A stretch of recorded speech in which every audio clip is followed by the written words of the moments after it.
এপ্রিলের গরমের মধ্যে থার্মোমিটারের পারদ উঠেছে ৪৮ ডিগ্রি সেলসিয়াসে। তীব্র গরমে দীর্ঘ সময় বিদ্যুৎহীন পরিস্থিতিতে জনজীবন অতিষ্ঠ। লম্বা সময় বিদ্যুৎ না থাকায় বাসাবাড়ির ফ্রিজও কাজ করছে না, ফলে খাবার সংরক্ষণ আর নিজেদের ঠান্ডা রাখতে এখন বরফের চাহিদা তুঙ্গে। আর চাহিদার সঙ্গে বেড়ে গেছে দামও। পরিস্থিতি এমন যে রেকর্ড ভাঙা তাপমাত্রা মানেই রুটি দুধের চেয়ে বেশি দামে কিনতে হচ্ছে বরফ। বিবিসি জানিয়েছে, পশ্চিম আফ্রিকার দেশ মালিতে ভালো মানের রুটি পাওয়া যাচ্ছে ২৫০ ফ্রাঙ্ক সিএফ বা ৪১ সেন্টে, যা বাংলাদেশি মুদ্রায় প্রায় ৪৪ টাকার সমান।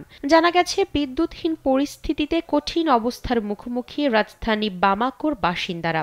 সেখানে কিছু জায়গায় ছোট এক ব্যাগ বরফের দাম যমুনা ইসি, the goodness of purified air. আমার বাসায় এনেছি যমুনা ইসি, আপনি কিনছেন তো? ৩০০ থেকে ৫০০ ফ্রাঙ্ক সিএফএ বা ৪৯ থেকে ৮২ সেন্ট, যা বাংলাদেশি মুদ্রায় প্রায় ৫৫ থেকে ৯০ টাকার সমান।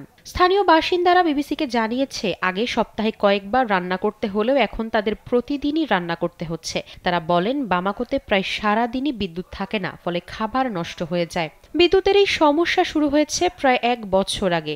শত শত মিলিয়ন ডলার ঋণ নেওয়ার পরেও মালির রাষ্ট্রীয় বিদ্যুৎ কোম্পানি দেশের চাহিদা মেটাতে ব্যর্থ। দেশটির অনেক নাগরিকেরই ব্যাকআপ জেনারেটর নেই, যেগুলো চালানোর খরচও অনেক। মালিতে মার্চেই তাপমাত্রা ৪৮ ডিগ্রি সেলসিয়াস ছাড়িয়েছিল। তীব্র গরমে অসুস্থ হয়ে এরই মধ্যে মারা গেছে শতাধিক মানুষ। গরমে সবথেকে শোচনীয় অবস্থায় রয়েছে বয়স্ক ও শিশুরা।